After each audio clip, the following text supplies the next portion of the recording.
Hi, it's Vernon again. Here's a question that might challenge everything you think you know about respect between men and women. Why do some older women command deep, genuine respect from men across all generations, while others struggle to be heard or valued? Today, I want to share 4 of these rules with you, helping you gain complete respect from men no matter their age. But I must warn you, what you're about to discover might completely change how you view respect, relationships, and your own power as a mature woman.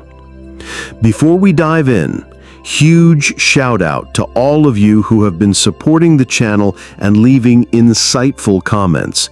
I love hearing from you and learning so much through your perspectives. For those of you who haven't subscribed yet, make sure to hit that subscribe button and turn on notifications, because what you're about to discover will change the way you think about respect, relationships, and your own power as a mature woman. Don't miss out on more valuable insights. Let's dive in. If you're ready to discover wisdom that could change your perspective on respect and relationships forever, then let's begin this exploration together. Rule number 1: the power of authentic presence. There's something almost magnetic about a woman who has learned to be completely present with herself and others. I remember my friend Margaret had this remarkable quality. When she spoke with the maintenance crew in our building, something extraordinary happened.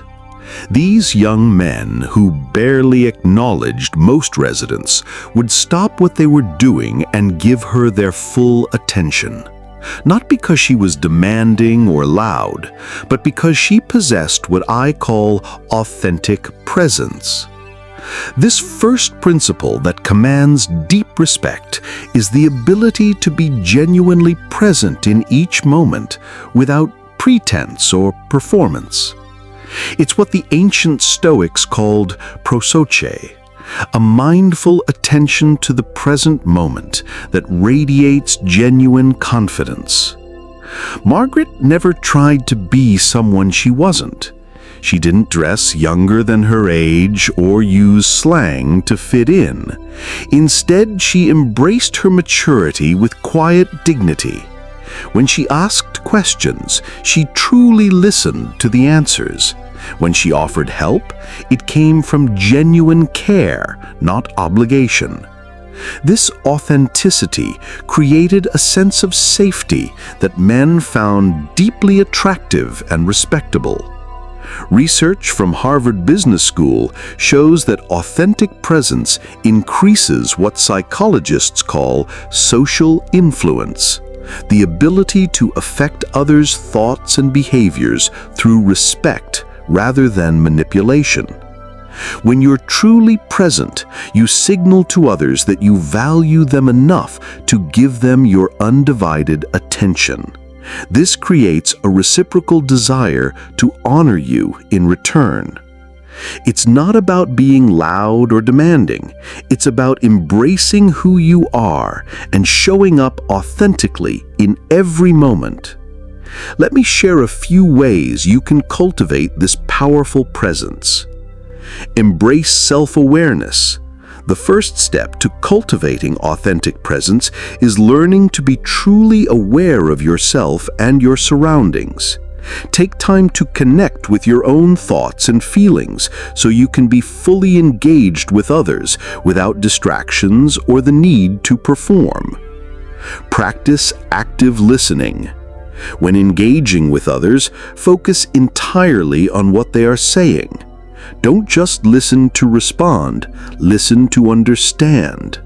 This shows respect and creates a genuine bond, signaling that you value the person in front of you.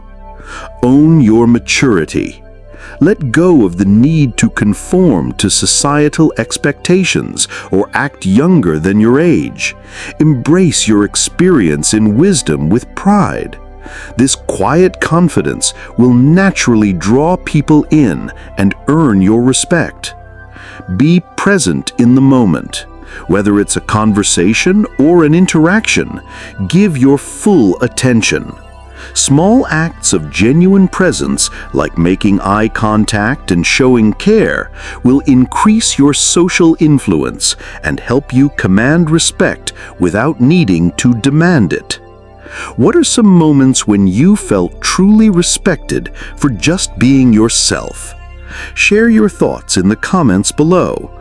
I want to hear how you've embraced this powerful principle and how it's impacted your relationships. As you practice this authentic presence, you'll notice something remarkable happening. People begin to seek your opinion, value your perspective, and treat you with a level of respect that goes far beyond mere politeness. So this foundation of presence naturally leads us to the second principle, which builds upon this authenticity to create even deeper respect. Rule number 2: emotional intelligence as leadership.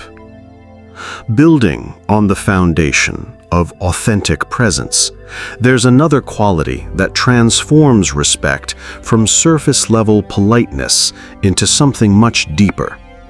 I witnessed this transformation from a woman I used to work with, and it left me feeling a deep and special connection to her like never before. During a particularly tense meeting with a predominantly male team, instead of raising her voice or becoming defensive when disagreements arose, Eleanor did something remarkable. She acknowledged the emotions in the room, the frustration, the pressure, the fear of failure, and addressed them with wisdom and compassion.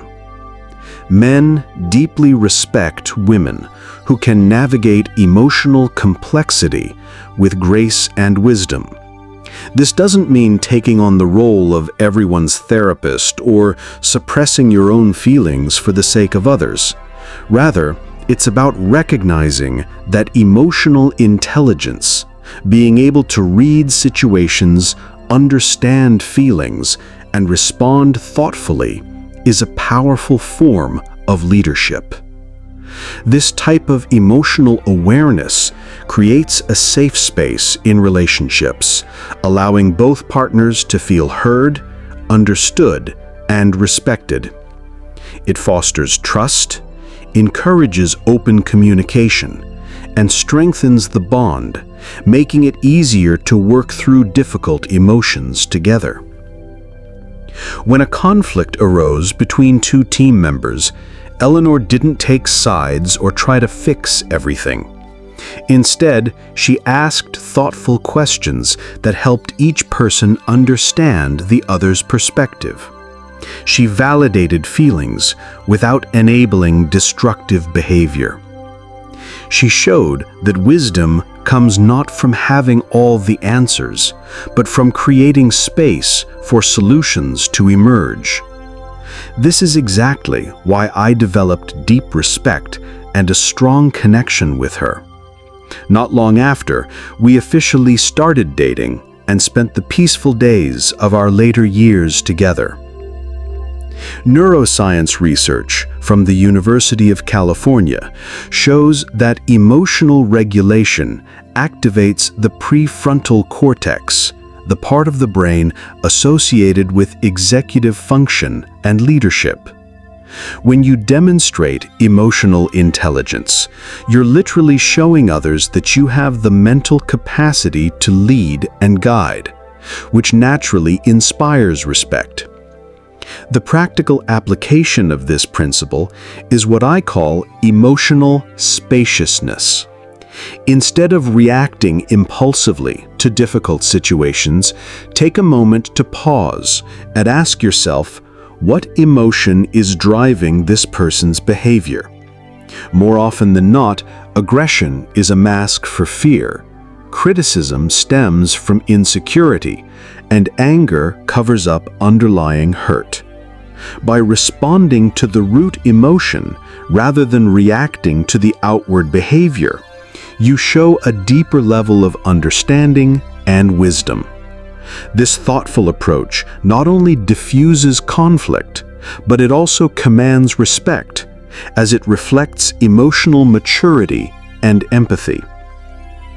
This emotional intelligence also means being honest about your own feelings without being controlled by them. You can acknowledge when you're frustrated or disappointed while still maintaining your dignity and grace. This kind of emotional authenticity, combined with your growing presence, creates a powerful foundation that leads us to our third principle. Rule number 3. The strength of gentle boundaries.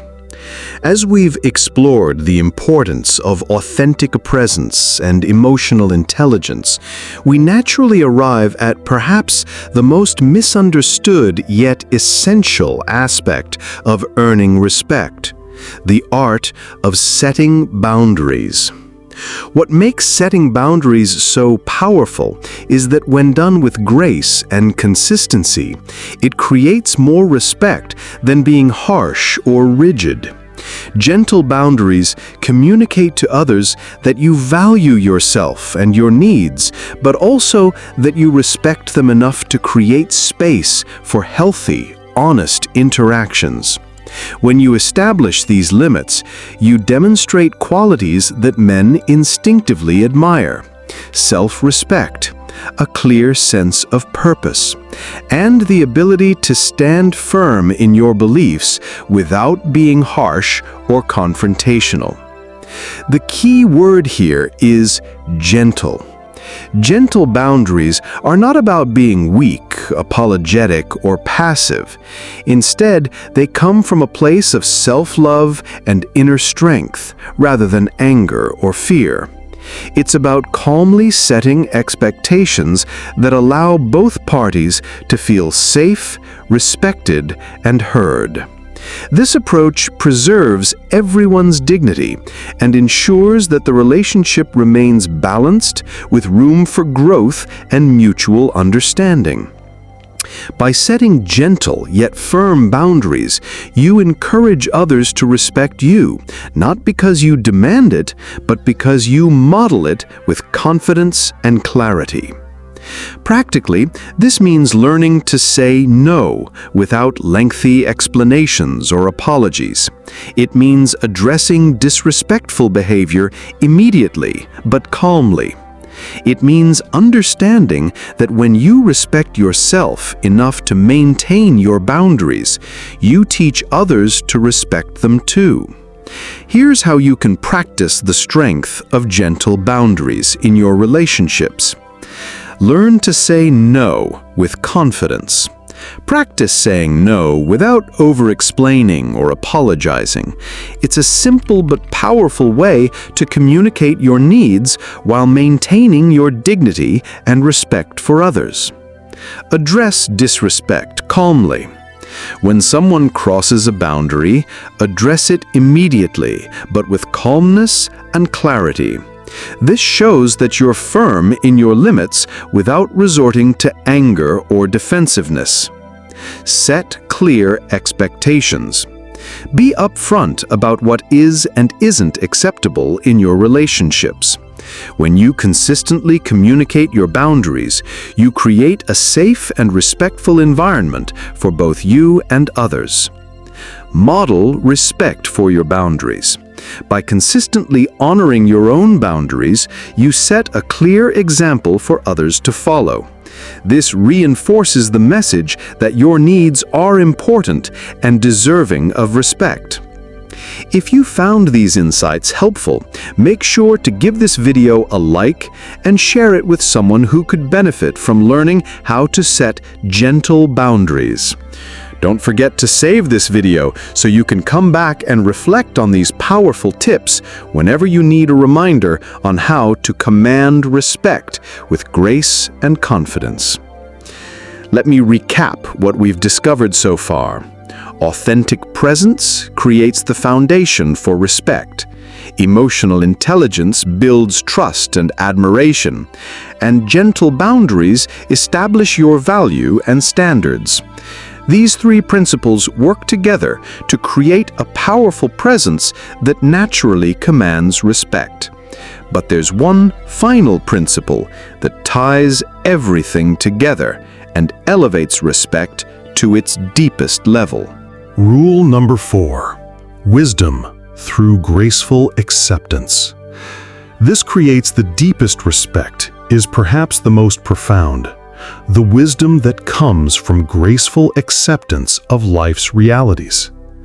I'm reminded of my friend Sarah, who, at 71, faced the challenge of caring for her husband with dementia. Instead of becoming bitter or constantly complaining about the unfairness of their situation, Sarah found a way to accept what couldn't be changed while still maintaining her dignity and grace. When people offered sympathy, she would thank them and then share something beautiful about her husband's condition. Perhaps how he still remembered to compliment her smile. This isn't about passive resignation or pretending that difficult things don't matter. It's about what the Stoics called amor fati, loving one's fate. Sarah demonstrated that true wisdom comes from accepting life's challenges while still choosing how to respond to them with grace. Men deeply respect this quality because it represents the highest form of emotional maturity. It's the ability to face challenges with resilience, not allowing them to define you or weaken your spirit. When you can acknowledge pain or hardship without letting it consume you, you show strength and emotional control. Similarly, when you accept the natural process of aging with grace and confidence, rather than feeling the need to apologize or hide it, you radiate a wisdom that others can't help but admire. This ability to embrace life's difficulties with dignity and without letting them overpower you is a reflection of profound emotional growth, and it commands deep respect. This acceptance extends to accepting yourself as you are right now. Sarah never tried to hide her age or pretend she was someone she wasn't. She embraced her wrinkles as maps of her laughter, her slower pace as evidence of her thoughtfulness, her life experiences as sources of wisdom rather than reasons for regret. So, how you can practice this wisdom through graceful acceptance in your own life? Embrace life's challenges with dignity. Instead of focusing on what's unfair or beyond your control, practice graceful acceptance by acknowledging hardships while maintaining your composure. Like Sarah, look for the positive aspects in difficult situations, such as finding beauty in what remains, even when things seem hard. Accept aging with confidence. Don't try to hide or apologize for your age. Embrace it with pride, seeing your wrinkles as symbols of laughter, your slower pace as evidence of her thoughtfulness, and your life experiences as sources of wisdom rather than regret. Choose your response to adversity. It's not the situation itself, but how you respond that shapes your emotional growth. Embrace the Stoic philosophy of amor fati, loving your fate. Use challenges as opportunities to demonstrate resilience and strength. Honor your journey. Recognize that every experience, good or bad, contributes to who you are. Rather than viewing challenges as burdens, see them as lessons that help you grow and teach others the power of graceful acceptance. When you combine this graceful acceptance with your authentic presence, emotional intelligence, and gentle boundaries, you create something truly remarkable. A presence that naturally inspires deep respect from men because it represents the highest ideals of human wisdom and maturity. As we conclude this exploration together, let me share what ties all four principles together. They're not techniques to manipulate respect from others, but ways of being that naturally inspire it. Authentic presence, emotional intelligence, gentle boundaries, and graceful acceptance. These aren't just rules for earning respect from men. They're principles for living a life of dignity, wisdom, and genuine connection. When you embody these qualities, respect becomes not something you have to fight for, but something that naturally flows toward you. I encourage you to choose one of these principles and begin practicing it this week. Notice how it affects not just how others treat you, but how you feel about yourself. True respect always begins from within. When you cultivate self-respect and authenticity, others naturally reflect that back to you. Leave a comment below to share which principle you're going to focus on and how you plan to implement it. Don't hesitate to subscribe my channel and ring the notification bell so you never miss insights that could transform your relationships and enrich your life. Share this with someone who might benefit from these timeless truths. The respect you deserve is waiting for you. Now you know how to claim it. Thank you for joining me on this journey of discovery.